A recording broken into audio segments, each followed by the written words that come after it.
Hi, everyone. Excuse me.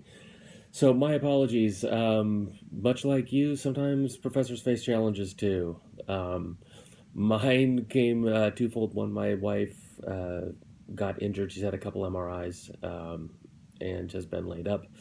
Two, my phone died, and I had all my lectures recorded on there. I've been trying desperately to get the data back, and it doesn't look like I'm going to be able to. So we're having to redo these lectures. So my apologies. I tried to get those as fast as I could, but we should be back on track now, and I will be trying to get these out over the weekend. All right, chapter 15: High Renaissance in Rome and Venice. Um, we talked about the early Renaissance period. We're coming into the High Renaissance period. On 517, it talks about the devastation that had faced Rome. Rome, uh, obviously one of the greatest empires in the world, over 1 million people at one point. By the 1400s, between just constant bombardment by the Germanic tribes being sacked over and over again, and then the Black Plague, which just absolutely devastated what was left of Rome. Rome was down to about 20,000 people from at one point over 1 million. So the Colosseum was in the countryside. The Forum was a place where they put goats and cattle. It just wasn't the same. Especially because the papacy, due to the capturing of the Pope by the French, had been moved out of France. But in 1420, Pope Martin V brought it back to Rome. He said, "This is the capital of Christianity. This is where it should be centered." And that started revitalizing Rome. And we started to see as many as 100,000 people in Rome on pilgrimages at any given time. Um, Michelangelo was commissioned by Pope Julius II to start in on rebuilding St. Peter's Basilica. This was Michael. This bringing Michelangelo in started changing everything as far as Rome. Raphael was in Rome at the same time, doing the papal apartments. So that started again. We start to see some of the great artists of this period. We're going to talk more about each one of them. And then we start to see the Medici in power in Florence. We talked a little bit about them, but they also end up with this period where they controlled the papacy as well for a period of over 2 decades, almost exclusively. Um, so Venice was considered by many at this point, not Rome, we'll move from Rome to Venice temporarily, to be the most democratic city in the world. Now, of course, like anything, democratic means the citizens have a right to influence things and who's a citizen. So it was limited, but everybody was able to participate in the democracy in one form or another. Um, it had a navy that was unrivaled at the time, much like England ended up building its empire on the back of its navy. So did Venice, and its navy was not just mercantile ships or warships, but its mercantile fleet as well. Um, and then after Constantinople was conquered by the Ottoman Empire, artists and thinkers moved from Constantinople, which was probably the only rival at the time, real rival for that for art and culture, to Venice at the time. They moved from Constantinople to Venice, so there was a second influx. Um, we Florence kind of viewed itself in competition with Venice for the hub of the High Renaissance. Venice never thought of Florence that way. It's kind of like being so far ahead of the competition that the competition thinks they're competing with you, and you're like, yeah, whatever. That was really Venice's view towards Florence at the time. Um, but there is this idea of humanism classical tradition, all of these being respected by all three of the major cities during the High Renaissance. Rome, okay, because Rome was on the rebound through the High Renaissance. So when I was talking about how it had fallen so far, that was before the Pope returned. But after the Pope returned and everything picked back up, it did revitalize into a great city during this time. Um, so Rome, Venice, and Florence all served this purpose of elevating the arts, of humanism, of returning to the classical traditions in a way that we really have never saw. We definitely didn't see before, and we really haven't even seen since. This is not wanting to cooperate. There we go. So Sixtus the Fourth of the 15th century popes was huge in rebuilding Rome. Rebuilt the city's port, repaved the streets, built a bridge across the Tiber River, which goes right through the middle of Rome. Restored the city's water supply.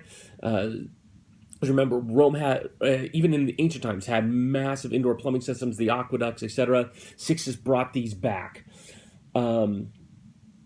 And the at the Vatican Library, which he founded to bring in great works of literature to Rome, and there's a quote that says, "Rome, once full of squalor, owes you, Sixtus, its temples, hospital, street squares, walks, bridges, the restoration of the Aqua Verine at the Trevi Fountain, the port for sailors, the fortifications on the Vatican Hill, and now this celebrated library." So, I mean, really, things massively changed under Sixtus. The idea was to build a city that would make people just in awe of the power of the church, and it succeeded. It succeeded, quite frankly. And it wasn't just Sixtus that was a part of this. Sixtus, of course, is the Pope, but the cardinals, remember, it goes Pope, cardinals, bishops. Okay, so the cardinals right underneath the Pope, and if the Pope dies, it's the cardinals that elect the new Pope. So Sixtus' nephew, which is Cardinal Riario, built a massive palace for himself and brought Michelangelo to Rome, where he did the Bacchus statue, which ended up in the collection of one of Michelangelo's friends, the banker Jacopo Galli. And of course, Bacchus is the Greek god of wine and revelry, and really that wasn't an appropriate thing for a cardinal to have. So this ended up in the Bacchus statue ended up in the banker's collection. And Galli also commissioned a work from Michelangelo, the Pieta, which you see the picture of there on 520, which is an amazing work. It's the statue feels alive. Christ, you can tell he's dead, but he feels alive in Mary's arms. You see the vein work there on his arms, looking almost like there's still blood coursing through his veins. He could almost be asleep in his death, and the pain of Mary. Now, of course, Mary at this time is when Christ died. I mean, Christ died at roughly 30 years old, meaning Mary was probably at least in her mid-40s, if not early 50s, probably more early or mid-40s. Based on when women married. So there's this ideal in Mary of purity, of holiness, of chastity in holding her dead son. All right. Moving on, we see Julius II, the Pope in 1503, who brought on Donato Bramante to be the chief architect. And he took, one of the things to know is when somebody is elected Pope, their name is changed. They change their name. And the name that they change it to is supposed to give you an idea of the way that they are planning on ruling the church, of controlling the church. And Julius, of course, after Julius Caesar, meant that he meant to rule and he meant to accomplish great things. And in a lot of ways, he did. So he actually let his beard grow in imitation of Caesar. Um, and he was focused, much like Caesar, on defeating the French because the French and the church were very much in a state of conflict at this time, and he actually succeeded with the help of the Spanish in 1512. Um, and so the old church, the old St. Peter's Basilica, during the time of neglect, had fallen into disrepair, and so he had it razed or razed, destroyed, and then erected the new one made by Bramante. Um, and Bramante had studied Polycletos's theory of proportion and the music of the spheres, which is this idea of proportion, one thing to the next to the next. We think, for example, of an octave, right? 8 notes evenly pitched and in ratio to each other. And this idea it carries through into looking at the body. So Vitruvius, the human head, from the chin to the crown is an eighth of the whole body. So you have if you use that as the measure, you have eight parts of the body, right? Measured by the length of the head. So this ratio appears over and over. We see the Vitruvian Man by Leonardo da Vinci there on 521. Again, looking at the concept of proportion. Um,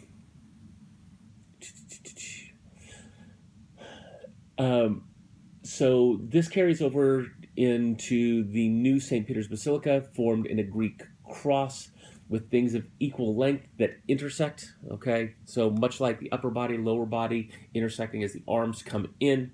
Okay, now one of the important things to look at here, and this is something that changed the way that the church worked forever. How do you finance all these projects? How do you make enough money to buy these massively expensive works of art and architecture? And this was done primarily through the selling of indulgences. Now, in Catholicism, people believe that if you are not a horribly wicked person that gets sent to hell, if you're just kind of a bad person, right, you can go to purgatory, which is where you will suffer for your sins for however long, right? And then once you have suffered for your sins enough, then you will be allowed to go to heaven. So what the church would do is they'd sell indulgences, which says, oh, you committed a sin? Since you did this thing and you helped finance X project, we're going to sell you an indulgence, which says you don't have to spend that amount of time in hell.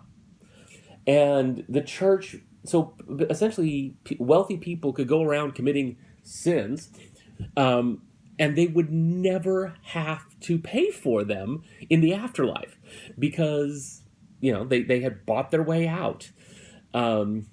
It's much like the way our justice system in this country works oftentimes, right?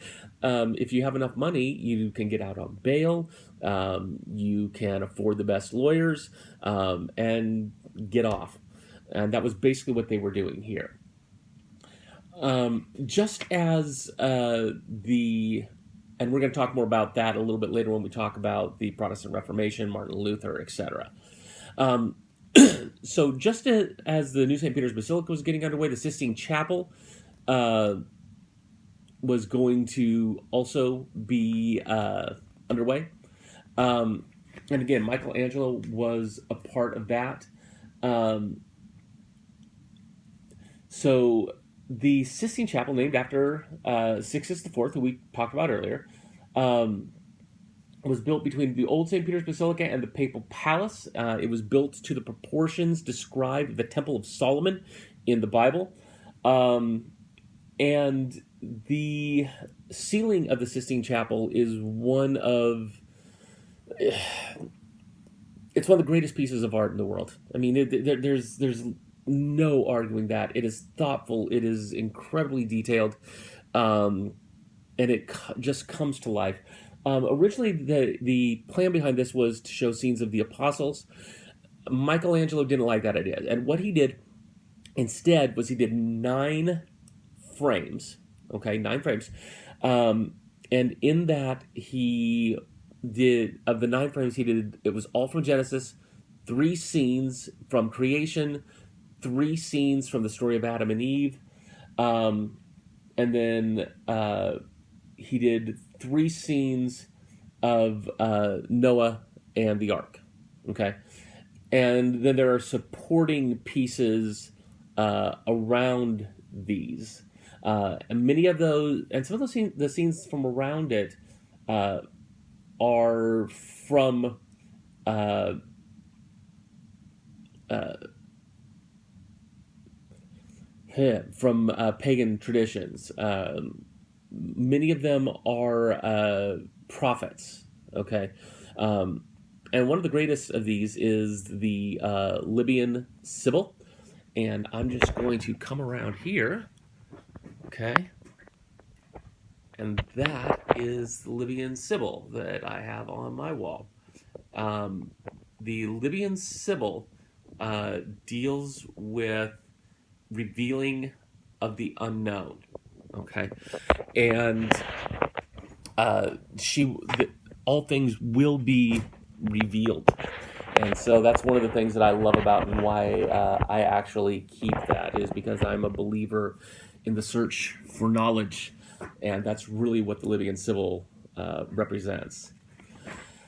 If you look on 527, you see her picture and the amount of detail work that went into her.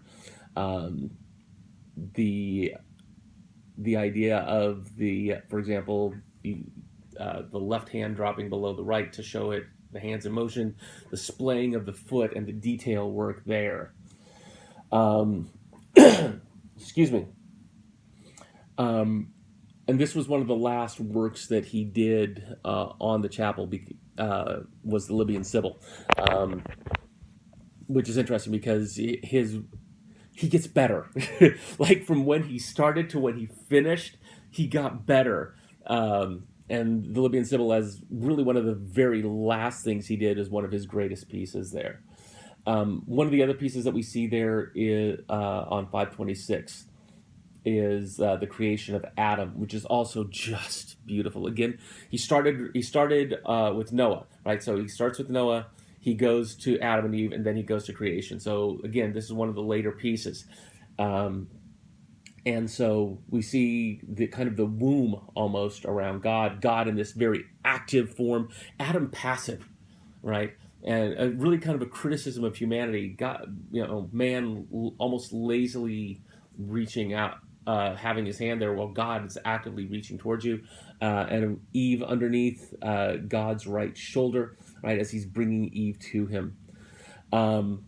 So Michelangelo had to paint this lying down on his back for years, right? So just drenched in paint coming down on him as it dripped. And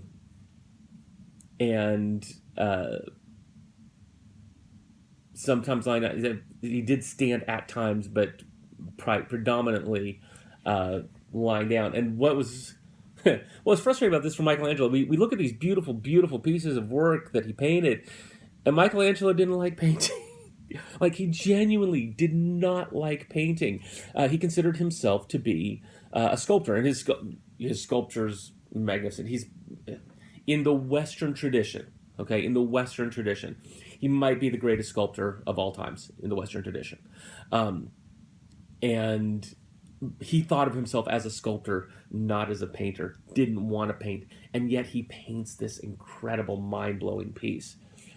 So as Michelangelo was working on the Sistine Chapel, we have Raphael looking on 529, right, to paint the Pope's private rooms in the Vatican Palace.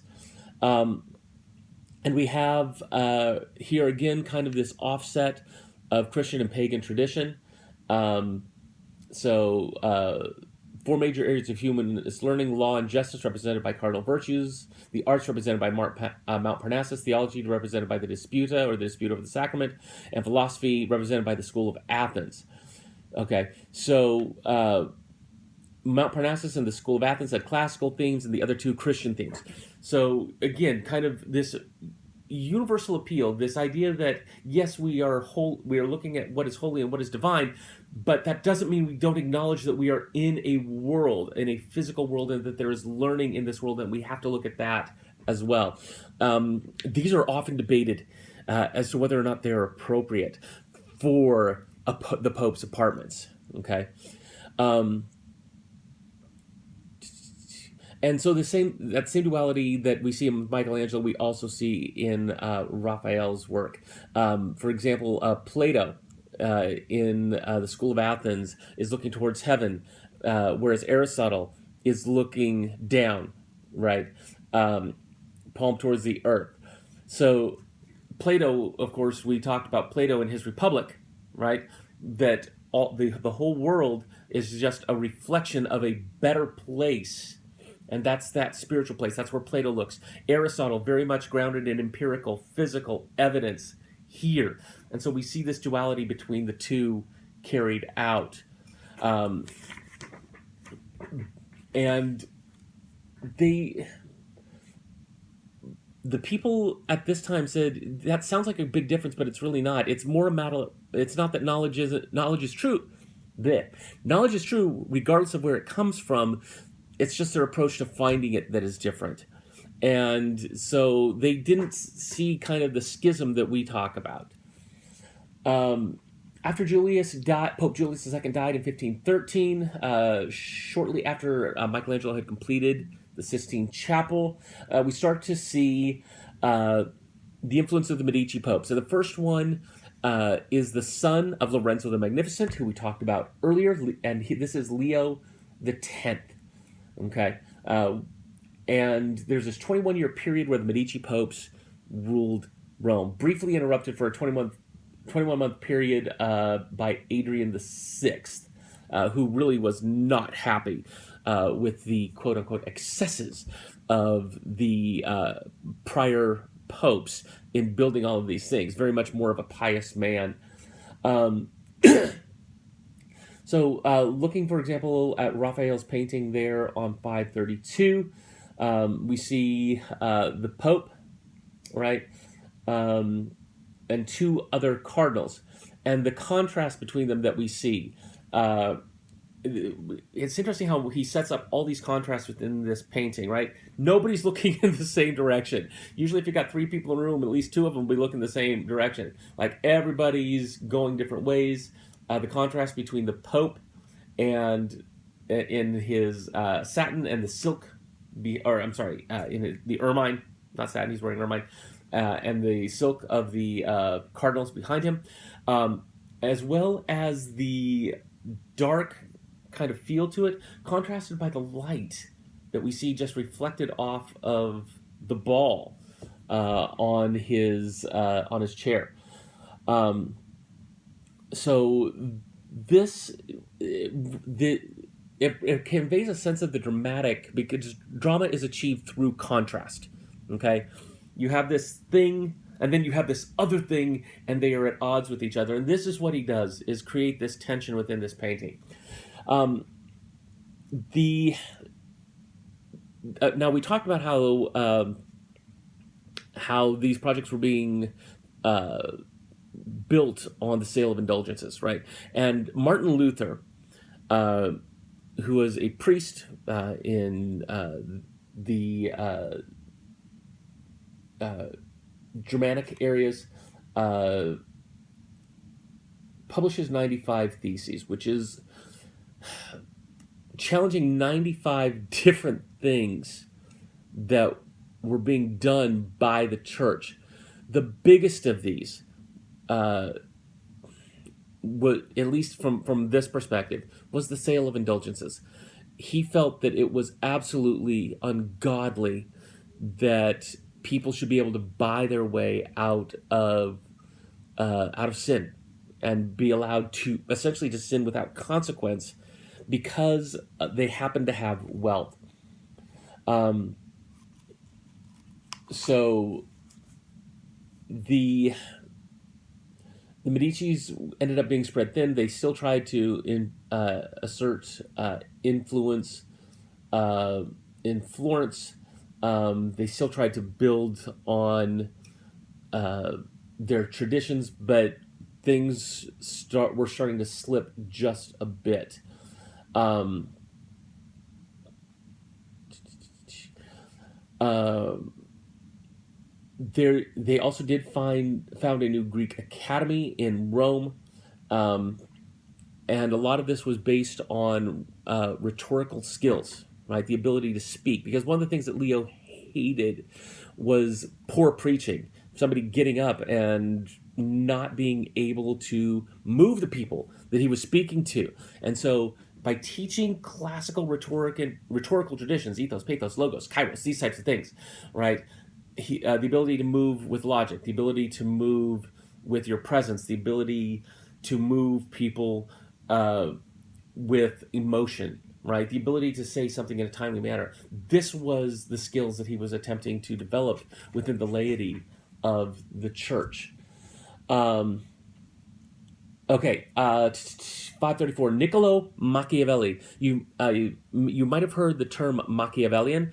This is based on this man's name. And Machiavelli wrote a book called Prince, which was basically described a.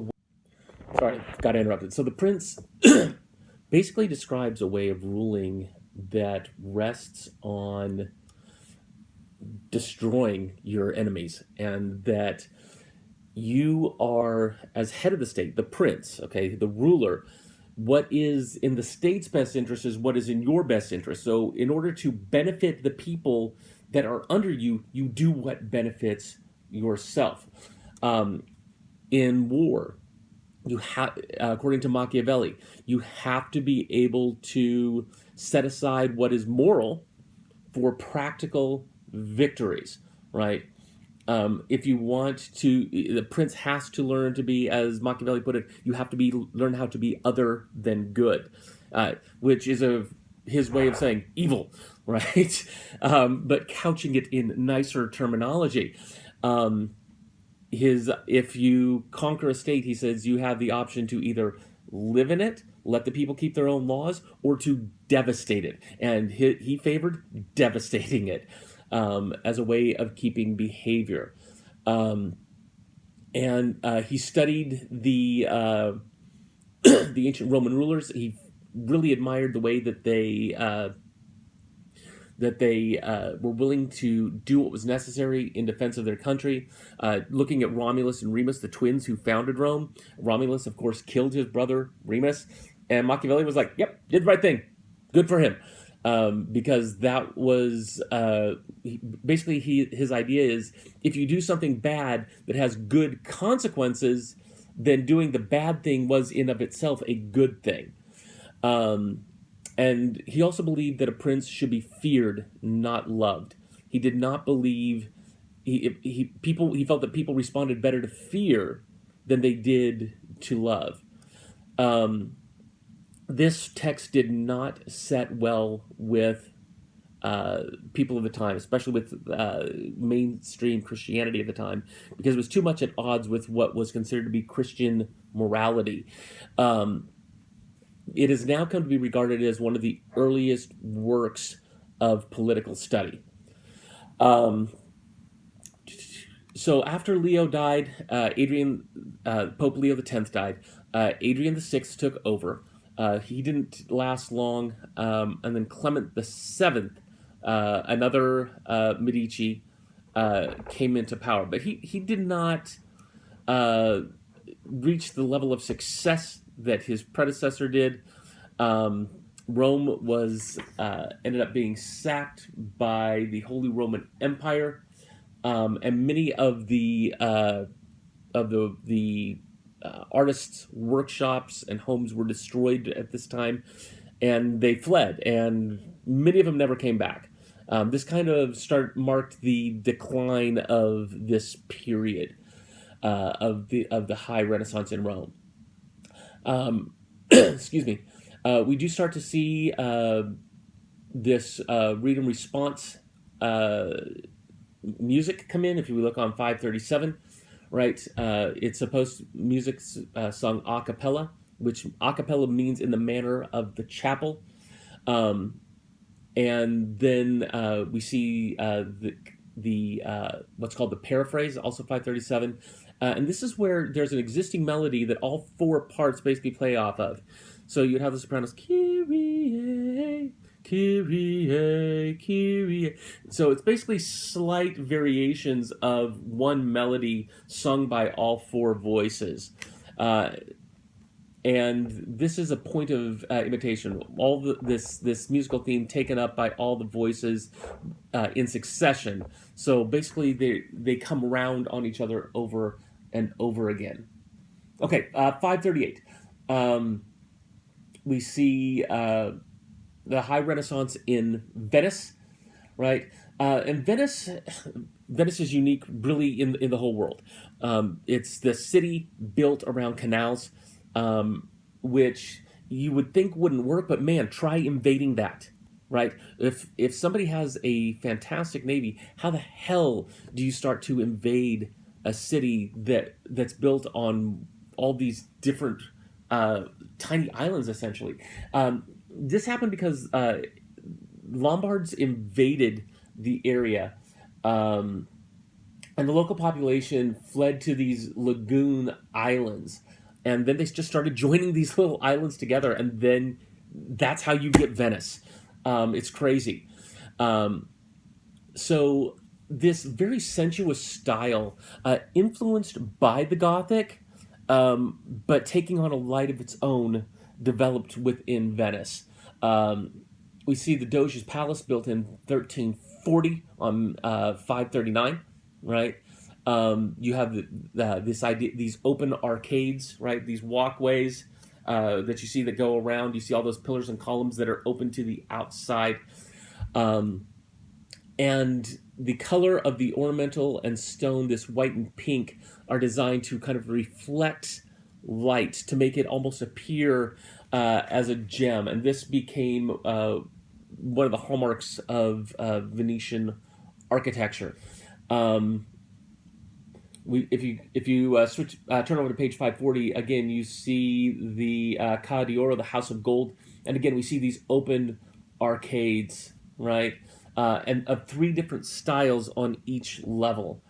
And this is a celebration of wealth and power. The city was divided into three by the end of the 13th century. There on 540, into three social classes. You have the nobility, right? And from the nobility, the Doge was selected. The Doge is the nominal ruler of the city, and this is an appointment that is for life. Okay. Beneath this, you have male citizens of the bourgeoisie, of the merchants, who went through elected offices of the government.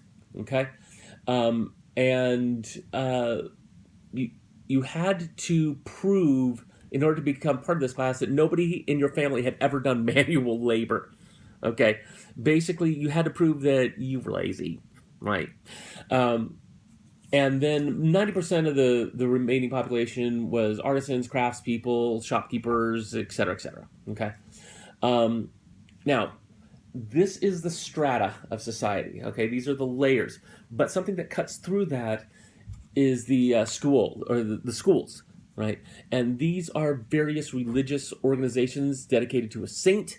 Typically, then you could be part of any one of these three distinct groups and be part of that. This is a leveler, okay? And people kind of coalesced around these different scuola. And the different schools competed with each other to prove how much they could have an impact on civic life. Okay, one of the largest ones was of Saint John the Evangelist. Okay, one of Christ's disciples, and this was well known because they had supposedly had a piece of the true cross of Christ. Okay, this was a relic that they had, Um, and there would be processions through the city, uh, parades, right? And at one of those, supposedly a miracle happened where a child was healed, a terminally ill child healed by the presence of the relic.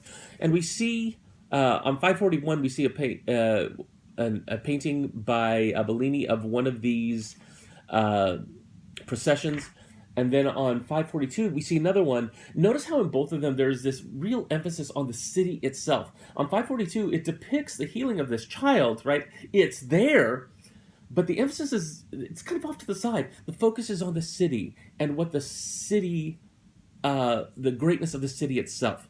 And this is really kind of a common thing that we see within the artwork of Venice. Okay? Um, okay. I mean, now if this was a Florentine painting, a painting out of Florence, the focus would have been on the miracle. All right, that would have been the point of attention. But Venice, it's the city. Okay. Um, all right. Two of the great masters of painting in the Venetian High Renaissance, no, Giorgione and Titian, who both studied under Bellini. All right. We saw Bellini's painting back on 541. These two were both students of his. All right. Um, so Giorgione, we see one of his works there on 543, The Tempest, or Tempest, right? And he leaves a lot open to interpretation. Who is the woman? Who is the soldier? He doesn't really give us clues as to what's going on. There's a woman who is nursing. We don't know the relationship between her and this person, right? And he didn't. One of the criticisms of Giorgione, he didn't do drawings, which was just something you did, right? You do these preliminary drawings to, as we saw, for example, with the Libyan Sibyl earlier in the chapter, right, where we see the preliminary drawings and before we see the final work. He didn't do that. And there's a thought that perhaps he was a really bad drawer. Very good with paint, very good with light and texture, not so good with drawing. Then we come to Titian or Titian, who we see this sensuality of Titian. For example, there on 544, we see the sacred, this idea of sacred and profane love. Okay, sacred love, this high holy love, profane, the love of the flesh, and in the middle we have Cupid reaching into the water. What's interesting about this, of course, you look at those two women, that could be the same woman, right? So he's basically showing that sacred and profane love are two sides of the same thing, that they're connected somehow, perhaps. And of course we have the two rabbits, right? Which are symbols rabbits are symbols going all the way back to paganism of sexual desire and love, because of how fast they reproduce. I'll tell you about Easter sometime and where that comes from, if I haven't already. And then we see the Venus, right? There on 545. We don't know for sure who this is. The way that she is looking out at the observer, very frank, right? There's no modesty, there's no shyness there. She's owning her own sensuality. Is she a courtesan? Basically, prostitute, right? High end, of course. Is she a bride? There's the thought that she might actually be a bride because that chest back there that you see is something that brides tended to bring with them, right? They brought their possessions in one of these massive chests. And Titian was very good with creating colors and layers, of painting a variety of ways. He would paint using his finger. He would paint using the wooden end of his brush and just creating these amazing tones and depth within the work that he did. And actually the way that he created color came to define Venetian painting.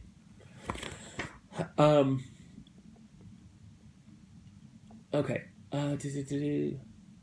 So women were increasingly better educated during this time. They were supposed to be able to write in their native language. They were supposed to be able to know both classic and vernacular Italian literature. They should know mathematics. They should know rhetoric. Right. This is, of course, not the common woman, but the woman of the city, the citizens. They should have be able to dance. They should be able to play an instrument, if not sing well. Um, Now, what is interesting is that many of these women uh, were married. They married between the ages of 13 and 17. They would often marry somebody significantly older, right? Because that's what was expected. Men wanted a PYT on their arm.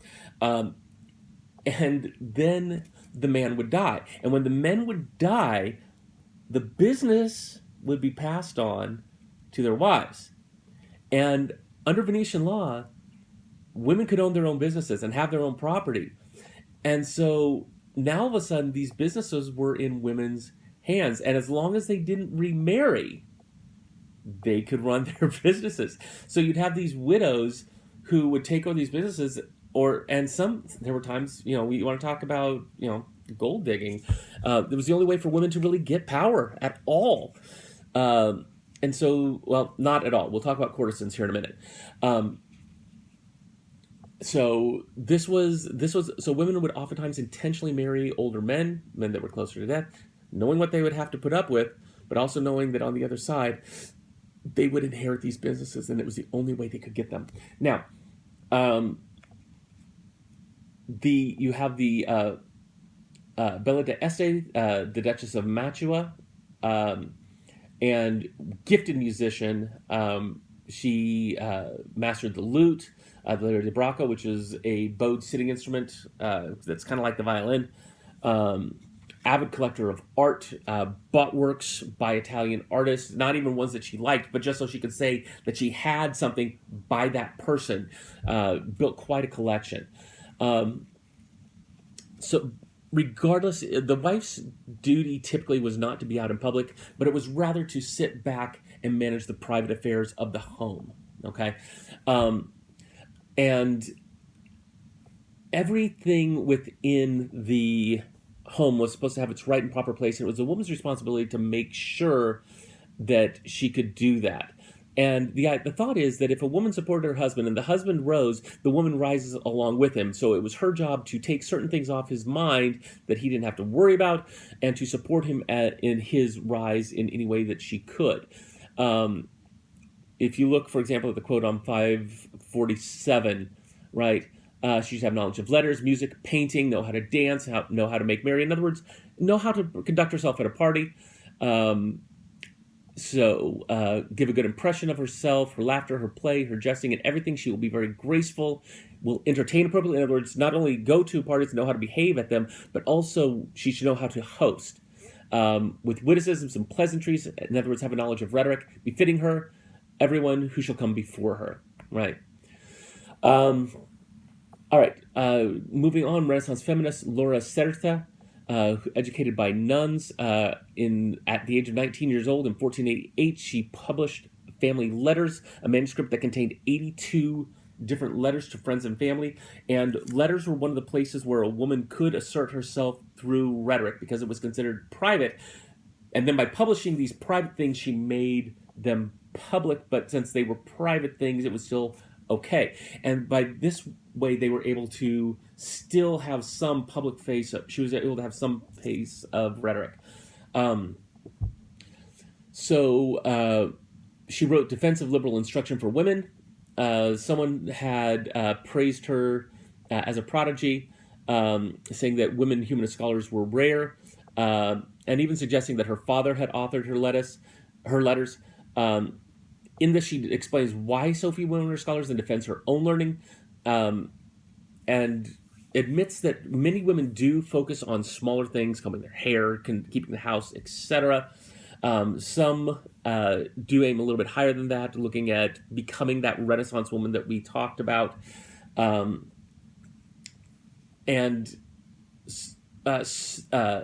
Sarada says that she is a free mind, not shirking effort. She's above these other two things, that always soars towards the good, that she is always thinking about greater things. And she's inclined to work hard, and uh, so that she is able to achieve, and that this isn't something that is unique to men, because this is the thought, what people thought is, oh, that's a male trait, but many women have chosen not to do so, not because they are incapable, but because they're not uh, allowed to. Um, Lucretia Marinella, about 100 years afterwards, published The Nobility and Excellence of Women and the Defects and Vices of Men, um, which is a response to a work called The Defects of Women, written by Giuseppe Passi. And basically, she takes all these traits, these horrible negative traits that are assigned to women, and turns around and shows how they're really traits of men. Um, all right, still on 548, Veronica Franco. Many of Venice's most educated citizens were these honest courtesans. Uh, these common prostitutes sold their body. Okay, they were there for sex. Courtesans were highly educated, very intelligent. They were business people. They were trained in art. They were trained in music. Many of them science, trained in rhetoric. Um, think more high end escort than hooker. Okay. Um, and these were prominent members of society, and if not fully accepted, could not be denied. Um, they were often blamed for many of the city's troubles, along with Jews, because, of course. Um, but they were understood to arise not from their that this happened more the, from men's weaknesses than from women's flaws. Okay. Um, Now, Veronica Franco published two major works of poetry, Terse of Rhyme and Homily Letters to Diverse People. Um, she created a literary salon, and her poetry. Read the work on 549. I'm not going to read the whole thing, but it talks about two people going into battle, and where she praises her own skill in battle. Okay, um, and the whole thing is a metaphor for sex, right? So the metaphor, it's about battle, but it's really about sex, and she talks about it in such wonderfully literary terms. It's really an amazing piece, and worth reading. Um, okay, I'm going to really quickly skip over to music. Melena Casaluna's Madrigals. Madalena was the first professional female composer to see her works in print in the West. Okay, she primarily did madrigals, which is a secular composition for three or more voices. Um, a madrigal is through composed, so each line of text is set to new music. So it keeps building and changing and altering throughout. And it's really kind of a neat piece. Um, and the music imitates the text. So if all of a sudden the tone gets dark, the music is going to get dark. There's not choruses and verses. The madrigal just changes as things happen. All right, we're going to wrap up there. And please make sure that you're keeping up on your discussion boards. And I will get the next few lectures out shortly. I'm going to try to get these out, the remainder of them out to you here in the next few days so that you have all of them. All right, guys, have a good day.